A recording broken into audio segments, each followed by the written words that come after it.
In today's video, I'm going to teach you how to insert an iframe widget into Elementor on WordPress. Whether you're a seasoned web developer or just starting out, this step-by-step guide will simplify the process and have you embedding iframes in no time. Let's dive right in. First, we'll start by heading to your website's WordPress login page. You can find this by typing your website's URL followed by wp-admin in your browser's address bar. Enter your credentials to log in and you'll be greeted by the WordPress dashboard, the central hub for managing your site. Once you're in the dashboard, look over to the left-hand menu and locate the Elementor option.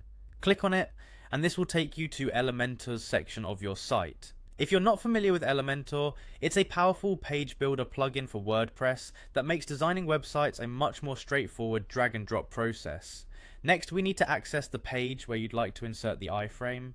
To do this, click on Edit with Elementor. This will open up the Elementor editor, where you'll be able to see your page as it appears on the site, complete with sections and elements you can modify. Now, to include a custom HTML widget, scroll down to the Elementor widget panel on the left. In the search bar at the top, type HTML. You should see the HTML widget appear as an option. Click on the HTML widget and drag it over to your desired section on the page. This widget allows you to input custom HTML markup, which in our case is where the iframe will go. After placing the HTML widget, click on it and you'll see a text area in the panel on the left where you can enter code. This is where you'll paste your iframe embed code. If you're unsure what an iframe code looks like or where to get it, typically this is provided by the service you are embedding, such as a video from YouTube or content from a different platform. Copy the iframe code and paste it into the text area. Once you've pasted the code, you should see its content immediately appear on your page within the Elementor editor. This provides a handy way to ensure everything is displaying correctly.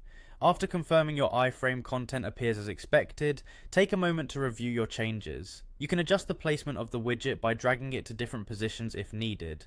Finally, when you're happy with how everything looks, remember to click the update button at the bottom to save your changes, and there you have it. You've successfully embedded an iframe into your Elementor page on WordPress.